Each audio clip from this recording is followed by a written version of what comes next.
രാത്രിയേറെയായിട്ടും ജിത്തു വന്നില്ല. അഞ്ജു ആകെ സങ്കടത്തിലായി. അവൾ പതിയെ മയക്കത്തിലേക്ക് വീണു. രാവിലെ അഞ്ജു ഉറക്കമുണർന്നപ്പോൾ ജിത്തു കട്ടിൽ കിടന്ന് ഉറങ്ങുന്നതാണ് കാണുന്നത്.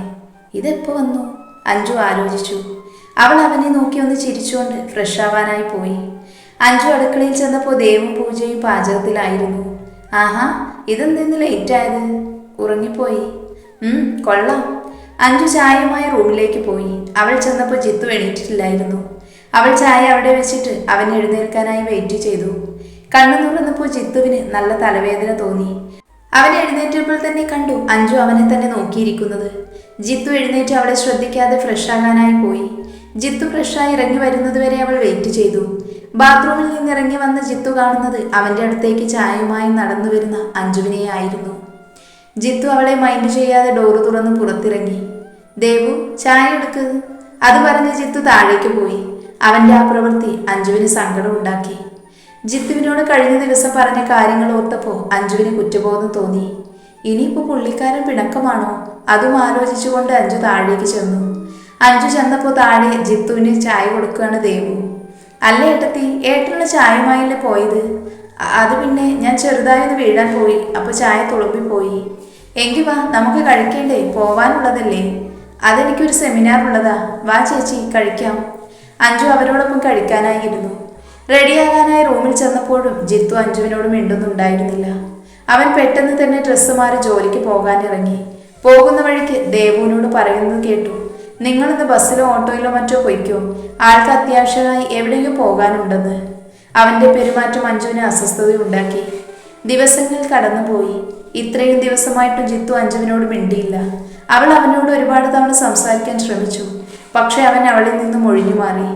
ഒരു ദിവസം അഞ്ജു തീരുമാനിച്ചു ഇന്ന് ജിത്തുവുമായി സംസാരിക്കുമെന്ന്. രാത്രി ഭക്ഷണം കഴിഞ്ഞ് കിടക്കാനായി റൂമിലേക്ക് വന്നതായിരുന്നു ജിത്തു.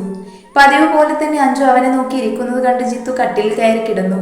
അഞ്ജു അവന്റെ അടുത്തേക്ക് വന്നു. എനിക്ക് കുറച്ച് സംസാരിക്കാനുണ്ട്. ജിത്തു ഒന്നും മിണ്ടിയില്ല. പറഞ്ഞത് കേട്ടില്ലേ, എനിക്ക് സംസാരിക്കണമെന്ന്. ജിത്തു പുതപ്പ് എടുത്ത് തിരിഞ്ഞു കിടന്നു. ദേഷ്യം വന്ന അഞ്ജു പുതപ്പ് വലിച്ചെടുത്തു. എന്തേ കാണിക്കുന്നേ? എനിക്ക് ഉറങ്ങണം. എനിക്ക് സംസാരിക്കണമെന്ന് പറഞ്ഞത് കേട്ടില്ലേ? നിനക്ക് തോന്നുമ്പോൾ സംസാരിക്കാനും തോന്നുമ്പോൾ മിണ്ടാതിരിക്കാനും ഞാൻ നിന്റെ ആരാ? അവന്റെ ഭാഗത്തു നിന്നും അങ്ങനെ ഒരു ചോദ്യം അവൾ പ്രതീക്ഷിച്ചില്ല. എനിക്ക് തെറ്റുപറ്റിപ്പോയി. കാര്യം മനസ്സിലാക്കാൻ ശ്രമിക്കാതെ എടുത്തു ചാടി. എന്ന് തെറ്റ് മനസ്സിലാക്കി വരുമ്പോൾ സംസാരിക്കാൻ ഒരു അവസരം തന്നൂടെ? ഇതൊന്നുമല്ലല്ലോ നീ അന്ന് പറഞ്ഞത്. നിനക്കൊന്നും അറിയണ്ട, ഡിവോഴ്സ് കിട്ടിയാൽ മതി എന്നല്ലേ? ഇപ്പോൾ അതാണ് നല്ലതെന്ന് എനിക്കും തോന്നുന്നത്. ജിത്തു പറഞ്ഞത് കേട്ട് അഞ്ജലി ഒന്ന് ഞെട്ടിപ്പോയി. തുറിച്ചു നോക്കണ്ട. എനിക്ക് പറയാനുള്ളത് പോലും കേൾക്കാതെ എന്നെ കുറ്റപ്പെടുത്തുന്ന ഒരാളെ എന്തിനാ എനിക്ക്? അഞ്ജലി ഒന്നും മിണ്ടാതെ കട്ടിലിരുന്നു. ജിത്തു പിന്നെ അവിടെ നിന്നില്ല. അവൻ ഡ്രസ്സ് മാറി പുറത്തേക്ക് പോയി. അപ്പോഴും അഞ്ജു അതേ ഇരിപ്പായിരുന്നു. ജിത്തു കിളിനാദത്തിലേക്കാണ് പോയത്. ആദ്യത്തെ ഒരു ഷോക്കിൽ നിന്ന് മാറിയപ്പോൾ അഞ്ജു എണീറ്റു. അവൾ എന്തോ തീരുമാനിച്ചുറപ്പിച്ച് ഫോൺ എടുത്ത് ജിത്തുവിനെ വിളിച്ചു. അവന്റെ ഫോൺ ബെല്ലടിക്കുന്നതല്ലാതെ എടുക്കുന്നില്ലായിരുന്നു. അഞ്ജു ദീപുവിനെ വിളിച്ച് ജിത്തു കൂടെ ഉണ്ടോ എന്ന് അന്വേഷിച്ചു. ദീപു പറഞ്ഞ് ജിത്തു കിളിനാദത്തിലുണ്ടെന്ന് അഞ്ജു അറിഞ്ഞു. അവൾ അങ്ങോട്ട് പോകാൻ തീരുമാനിച്ചു. ജിത്തു അറിയാതെ തന്നെ അവിടെ എത്തിക്കാൻ അഞ്ജു ദീപുവിന്റെ സഹായം ചോദിച്ചു. ദീപു അത് സമ്മതിച്ചു. ദീപു ജിത്തുവിന്റെ വീട്ടിലേക്ക് ചെന്നു. വീട്ടിലെല്ലാവരോടും ജിത്തു തന്നോട് ദീപുവിന്റെ കൂടെ കിളിനാദത്തിലേക്ക് ചെല്ലാൻ പറഞ്ഞു എന്ന് പറഞ്ഞു. ജിത്തുവിനെ പോലെ തന്നെയായിരുന്നു ദീപു അവർക്ക് എല്ലാവർക്കും. അഞ്ജുവിനെ ദീപു സ്വന്തം പെങ്ങളായാണ് കാണുന്നതെന്നും അവന്റെ കൂടെ അഞ്ജു സുരക്ഷിതയായിരിക്കുമെന്നും എല്ലാവർക്കും അറിയാമായിരുന്നു. അഞ്ജുവിനോട് പോയി വരാൻ ഗോപി പറഞ്ഞു. അഞ്ജു ദീപുവിന്റെ കൂടെ അവിടേക്ക് പോയി. കിളിനാദത്തിൽ ദീപുവിനൊപ്പം അഞ്ജു എത്തി. ദീപുവിനോട് തിരിച്ചു പോയിക്കോളാൻ അഞ്ജു പറഞ്ഞു. കുറച്ചു ദിവസമായി അവർക്കിടയിൽ എന്തോ പ്രശ്നമുണ്ടെന്ന് ദീപുവിന് തോന്നിയിരുന്നു. അതുകൊണ്ട് അവർക്ക് പ്രൈവസി ആകട്ടെ എന്ന് കരുതി അഞ്ജു അകത്ത് കയറിയപ്പോൾ തന്നെ ദീപു തിരിച്ചു പോയിരുന്നു. അഞ്ജു അകത്ത് കയറി ഡോർ ലോക്ക് ചെയ്തു. വാതിൽ തുറന്നിട്ട് മനുഷ്യൻ ഇതെവിടെ പോയേക്കുവാ? അതും ആലോചിച്ചുകൊണ്ട് അഞ്ജു അവിടമാകെ നോക്കി. അവൾ ആദ്യമായായിരുന്നു അവിടെ ചെല്ലുന്നത്. അവൾക്ക് ആ കൊച്ചു വീട് വളരെ ഇഷ്ടമായിരുന്നു. അവൾ റൂമിലേക്ക് ചെന്നപ്പോൾ റൂമിനോട് ചേർന്ന് പുറത്തേക്ക് ഇറങ്ങാൻ ഒരു ഡോർ ഉണ്ടായിരുന്നു. ഒരു വരാന്ത പോലെയായിരുന്നു അവിടെ. അവിടെ ഊഞ്ഞാലിൽ ഹെഡ്സെറ്റും വെച്ച് കണ്ണടച്ചിരിക്കുവാണ് ജിത്തു. അവൾ വന്നതൊന്നും അവൻ അറിഞ്ഞിരുന്നില്ല. അവനെ കണ്ടപ്പോൾ സന്തോഷം തോന്നിയെങ്കിലും അവന്റെ വാക്കുകൾ ഓർത്തപ്പോൾ അവളുടെ ചിരി മാഞ്ഞു. തന്റെ തീരുമാനം അവനെ അറിയിക്കാനായി അവൾ അവന്റെ അടുത്തേക്ക് നടന്നുപോയി.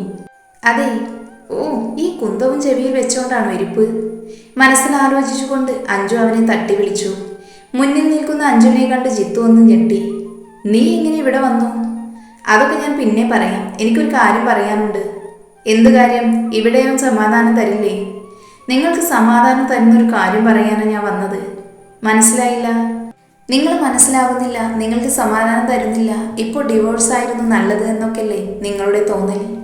അതിന് എൻ്റെ തെറ്റുകൾ മനസ്സിലാക്കി ഞാൻ സംസാരിക്കാൻ വന്നപ്പോൾ നിങ്ങൾക്കത് കേൾക്കാൻ പോലും താല്പര്യമില്ലാതെ ഒഴിഞ്ഞു മാറിയില്ലേ? എന്നെ കേൾക്കാൻ താല്പര്യമില്ലാത്ത ആളെ നിർബന്ധിച്ച് കേൾപ്പിക്കേണ്ട അവസ്ഥ എനിക്കില്ല. അതുകൊണ്ട് ഞാൻ ഒഴിഞ്ഞു തരാൻ തീരുമാനിച്ചു. ഡിവോഴ്സിന് എനിക്ക് സമ്മതമാണ്. അതും പറഞ്ഞ് അഞ്ജു തിരിച്ചു നടന്നു. അവളുടെ വാക്കുകൾ കേട്ട് ജിത്തു ഒന്ന് ഞെട്ടി. അഞ്ജു തന്നെ മനസ്സിലാകാത്തതിലുള്ള വിഷമവും പിന്നെ അവളെ ഒന്ന് വട്ടുകളിപ്പിക്കാൻ വേണ്ടിയാണ് മിണ്ടാതെ നടന്നത്. പക്ഷേ അവൾ ഇങ്ങനെ ഒരു തീരുമാനമെടുക്കുമെന്ന് കരുതിയില്ല. ജിത്തു നോക്കിയപ്പോൾ അഞ്ജു പുറത്തേക്ക് പോവുകയായിരുന്നു. അവൻ വേഗം ചെന്ന് അവളെ വലിച്ച് തൻ്റെ നേരെ നിർത്തി. അപ്പോൾ നീ തീരുമാനിച്ചോ? അതെന്താ, നിങ്ങൾക്ക് മാത്രമാണോ തീരുമാനങ്ങൾ എടുക്കാൻ പറ്റുന്നേ? അപ്പോൾ നിനക്ക് ഡിവോഴ്സ് വേണം? തരാം, ഇപ്പൊ തന്നെ തരാം, പറഞ്ഞ ജിത്തു അവളെ തൻ്റെ നെഞ്ചിലേക്ക് ചേർത്ത് നിർത്തി. ജിത്തുവിനോട് അത്രയും ചേർന്ന് ആദ്യമായാണ് അവൾ നിൽക്കുന്നത്. അവൾ കുതറിമാറാൻ നോക്കിയെങ്കിലും അവൻ വിട്ടില്ല. വിട്, എനിക്ക് പോകണം. എങ്ങോട്ട്?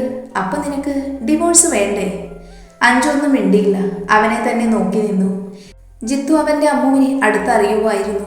അവന്റെ കണ്ണുകൾ അവളുടെ മുഖമാകെ ഓടി നടന്നു. അവന്റെ നോട്ടം കണ്ടപ്പോൾ അഞ്ജുവിന് എന്തോ പോലെയായി. അവൾ മുഖം കുനിച്ചു നിന്നു. എന്നെ വിട്, എനിക്ക് പോണം. ജിത്തു ഒന്നും മിണ്ടാത്തത് കണ്ടപ്പോൾ അവൾ അവനെ മുഖം ഉയർത്തി നോക്കി. ജിത്തു അവളെ തന്നെ നോക്കി നിൽക്കുകയായിരുന്നു. അവന്റെ കണ്ണുകൾ അവളുടെ അധരങ്ങളിലായിരുന്നു. അവൻ മുഖം കുനിച്ച് അവളുടെ അധരം ലക്ഷ്യമാക്കി നീങ്ങി. അഞ്ജുവിനാകെ ദേഹം മുഴുവൻ വിറയ്ക്കുന്നതായി തോന്നി. അവന്റെ അധരങ്ങൾ അവളിലേക്ക് അടുക്കാൻ പോയപ്പോൾ അവൾ അവനെ തള്ളിമാറ്റി തിരിഞ്ഞു നിന്നു. അപ്പോഴാണ് താൻ എന്താ ചെയ്യാൻ പോയതെന്ന ചിന്ത അവനിൽ ഉണ്ടായത്. അവളോട് എന്തു പറയണമെന്ന് ജിത്തു നിന്ന് പരുങ്ങി. അഞ്ജു, അത് പിന്നെ ഞാൻ പെട്ടെന്ന്, സോറി. ഒരു ഞെട്ടലുണ്ടായെങ്കിലും അഞ്ജുവിൻ്റെ മുഖത്തൊരു പുഞ്ചിരി വിരിഞ്ഞു. അവൾ പതിയെ പുറത്തേക്കിറങ്ങി. അഞ്ജു, എടോ നിക്ക്. ജിത്തു അവളുടെ പുറകെ ചെന്നു. അപ്പോഴാണ് അവൻ്റെ ഫോൺ റിങ് ചെയ്തത്. കോളെടുത്ത് സംസാരിച്ചു കഴിഞ്ഞപ്പോൾ അവൻ്റെ മുഖത്ത് പുഞ്ചിരി വിരിഞ്ഞു. ജിത്തു ചെന്നപ്പോൾ ഗാർഡൻ നിലാവ് നോക്കി നിൽക്കുന്ന അഞ്ജുവിനെയാണ് കണ്ടത്. അവനും പതിയെ അവളുടെ അടുത്ത് ചെന്ന് നിന്നു. ഈ സമയം വീട്ടിൽ ദേവും പൂജയും TV കാണുകയായിരുന്നു. കിടക്കാറായില്ലേ പിള്ളേരെ? ഏട്ടനും ഏട്ടത്തിയും വന്നില്ലല്ലോ അച്ഛാ. ഇത്രയും നേരം ആയില്ലേ? ഇനിയിപ്പോൾ നാളെ വന്നാൽ മതിയെന്ന് ഞാൻ ജിത്തുവിനെ വിളിച്ചു പറഞ്ഞിട്ടുണ്ട്. നാളെ ഞായറാഴ്ചയല്ലേ? അത് നന്നായി. എങ്കിൽ നമുക്ക് കിടക്കാം ചേച്ചി. Good night mama. Good night മക്കളെ.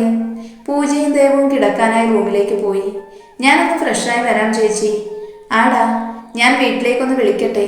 അത് പറഞ്ഞ് പൂജ ബെഡിലേക്ക് കിടന്നു. വീട്ടിലേക്ക് വിളിച്ച് സംസാരിച്ചു വെച്ചപ്പോഴാണ് അവളെ ദീപു വിളിച്ചത്. എന്താ മോനെ, ആകെ ബിസിയാണല്ലോ. എന്ത് ബിസി ആയാലും നിന്നെ ഞാൻ വിളിക്കാറില്ല മോളെ. ജിത്തുവേട്ടനൊക്കെ നാളെ വരുമെന്ന് മാമൻ പറഞ്ഞു. ജിത്തുവേട്ടൻ സർപ്രൈസ് റെഡിയാക്കിയാണ് ചേച്ചിയെ കൊണ്ടുപോയത്. അതൊന്നും അല്ല മോളെ സംഭവം. അവരുടെ സ്റ്റോറി വേറെയാണ്. നേരിട്ട് കാണുമ്പോൾ ഞാൻ നിന്നോട് പറയാം. അതെന്താ ഞാൻ അറിയാത്തൊരു ട്വിസ്റ്റ്? അതൊക്കെ പറയാം. അവർ പിന്നെയും കുറച്ചു നേരം സംസാരിച്ചു. ദേവു കിടക്കാനായി വന്നപ്പോൾ പൂജ സംസാരം മതിയാക്കി. ഓരോരോ വിശേഷങ്ങൾ പറഞ്ഞ് അവർ രണ്ടുപേരും ഉറക്കത്തിലേക്ക് വീണു. അതേസമയം അഞ്ജുവിൻ്റെ അടുത്ത് നിന്ന് ജിത്തുവും ഓർക്കുകയായിരുന്നു. അഞ്ജു പുറത്തേക്ക് പോകാനായി ഇറങ്ങിയപ്പോൾ താനും പോന്നതാണ്. അപ്പോഴാണ് ഫോണ് ബെല്ലടിച്ചത്. നോക്കിയപ്പോൾ അച്ഛനായിരുന്നു. ഇത്രയും രാത്രിയായ സ്ഥിതിക്ക് ഇനി നാളെ ചെന്നാൽ മതിയെന്ന് അച്ഛൻ പറഞ്ഞു. അതെന്തായാലും നന്നായി. അഞ്ജുവിനോടെല്ലാം ഇന്ന് തന്നെ തുറന്ന് സംസാരിക്കാൻ അവൻ തീരുമാനിച്ചു. ആലോചനയിൽ നിന്ന് പുറത്തു വന്ന ജിത്തു അഞ്ജുവിനെ നോക്കി. അവൻ നിലാവ് തന്നെ നോക്കി നിൽക്കുവാണ്. എന്തു പറയണം, ആരാദ്യം തുടങ്ങണമെന്നറിയാതെ അവർ അങ്ങനെ നിന്നു. നിലാവ് നോക്കി നിൽക്കുകയാണ് ജിത്തുവും അഞ്ജുവും.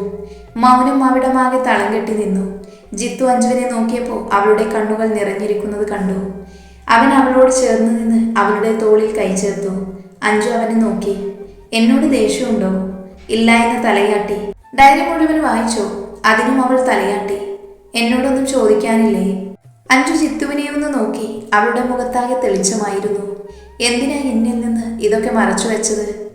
നീ അറിയുമ്പോൾ എങ്ങനെ ഇതെടുക്കുമെന്ന ടെൻഷനായിരുന്നു എനിക്ക്. എപ്പോഴും നമ്മൾ തല്ലുകൂടിയിട്ടല്ലേ ഉള്ളൂ. നിനക്കെന്നോട് ദേഷ്യമായിരിക്കുമെന്ന് ഞാൻ കരുതിയത്. പെട്ടെന്ന് കല്യാണം കഴിഞ്ഞപ്പോൾ ഇഷ്ടം എവിടുന്ന് പൊട്ടിമുളച്ചു എന്ന് നീ ചിന്തിക്കുമെന്ന് തോന്നി. ശരിയാ, ചിലപ്പോൾ ഞാൻ അങ്ങനെ ചിന്തിച്ചേനെ. പക്ഷേ എപ്പോഴും ഞാനും ഇഷ്ടപ്പെട്ടിരുന്നു. നല്ല സുഹൃത്തുക്കളായപ്പോൾ കൂടുതൽ അടുത്തറിഞ്ഞപ്പോൾ ആദ്യമുണ്ടായിരുന്ന അകൽച്ചയൊക്കെ മാറിയിരുന്നു. തുറന്ന് സംസാരിച്ച് ഒരു ജീവിതം തുടങ്ങാനും ആഗ്രഹിച്ചിരുന്നപ്പോഴാണ് ആ ഡയറി കയ്യിൽ കിട്ടിയത്. ആഗ്രഹിച്ചത് കയ്യിൽ നിന്ന് വഴുതി പോകുന്നത് പോലെ തോന്നി. ഇപ്പോഴും ഒരു കുട്ടിയെ കാത്തിരിക്കുന്നു എന്നറിഞ്ഞപ്പോൾ സ്വയം നിയന്ത്രിക്കാൻ പറ്റാതെയായി. പക്ഷേ ബാക്കി വായിച്ചപ്പോൾ എൻ്റെ കണ്ണുകളെ തന്നെ വിശ്വസിക്കാൻ പറ്റാതെയായി. ഇങ്ങനെ ഒരിഷ്ടം ഒരിക്കലും ഞാൻ പ്രതീക്ഷിച്ചിരുന്നില്ല. ജിത്തു അവളെ നോക്കി ചിരിച്ചു. അപ്പോൾ പുതിയ ജീവിതം തുടങ്ങാൻ കാത്തിരുന്നപ്പോഴാണ് എല്ലാം തകിടം മറിഞ്ഞതല്ലേ? ഒരു ചിരിയോടെ ജിത്തു ചോദിച്ചു. ഓ, ഇത്രയും പറഞ്ഞിട്ട് അത് മാത്രമാണോ കേട്ടത്? കൊള്ളാം. പിന്നെയും അവർ കുറെ സംസാരിച്ചു. അവർ രണ്ടുപേരും പരസ്പരം അടുത്തറിയുകയായിരുന്നു. പരസ്പരം അറിഞ്ഞ് ഒരു ജീവിതം തുടങ്ങാൻ അവർ തീരുമാനിച്ചു.